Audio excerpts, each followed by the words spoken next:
Good morning everyone. Welcome to my presentation. My presentation topic is primary memory.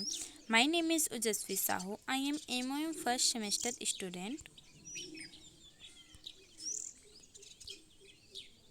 मैं अपने presentation में बताऊंगी memory क्या होती है, प्राइमरी मेमोरी क्या होती है, types of primary memory, RAM, types of RAM, ROM and types of Rome.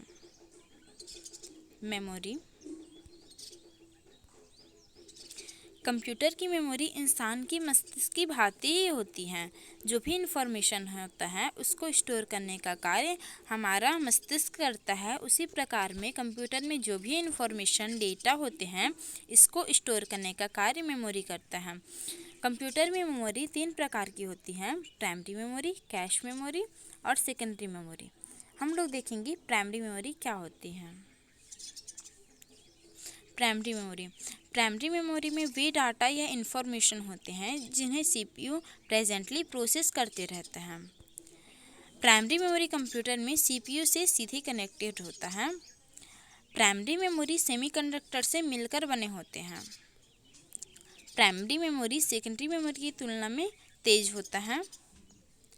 Primary memory secondary memory की तुलना में काफ़ी महंगी होती है। बिना प्राइमरी मेमोरी के कंप्यूटर कार्य नहीं कर सकता।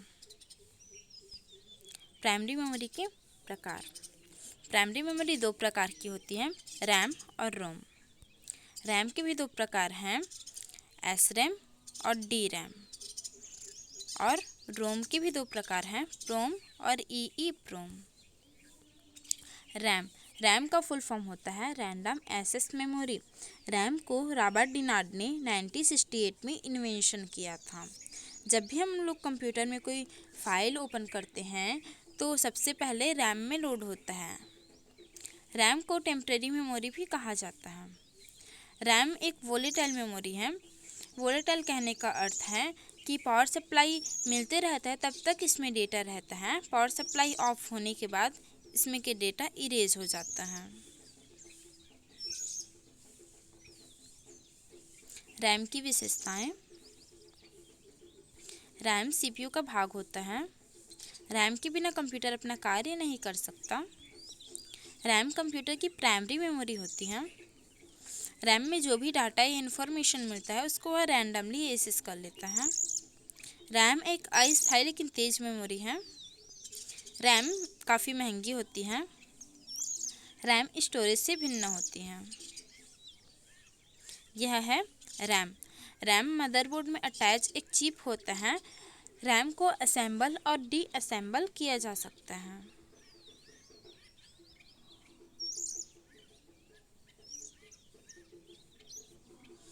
रैम 2 प्रकार के होते हैं, एस रैम और डी रैम।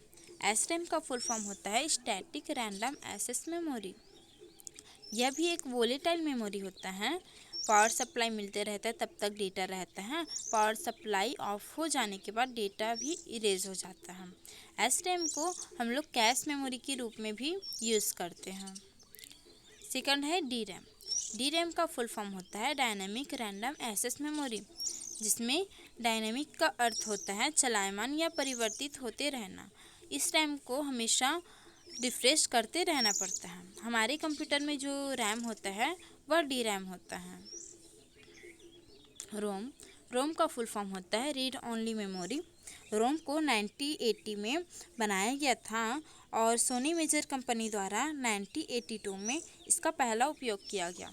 इसमें के डेटा को सिर्फ पढ़ा जा सकता है, इसमें कुछ नया ऐड नहीं किया जा सकता। यह एक नॉन वोलेटाइल मेमोरी होता है। रोम प्राइमरी मेमोरी होता है। रोम के बनाते समय ही इसमें जो भी प्रोग्राम रहते हैं उसको डाला जा सकता है, उसके बाद इसमें कोई मॉडिफाई नहीं किया जा सकता। रोम रैम की तुलना में सस्ती होती है। यह है रोम।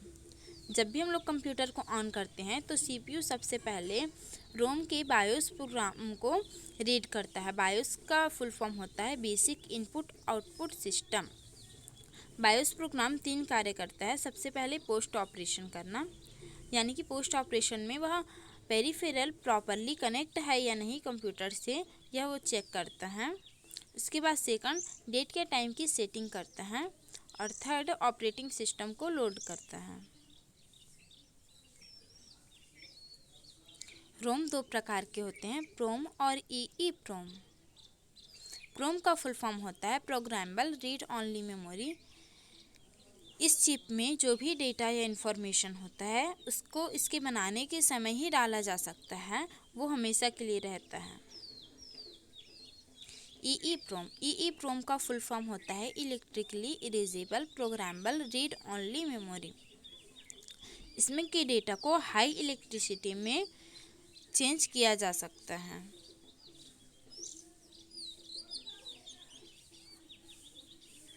Thank you for watching my presentation.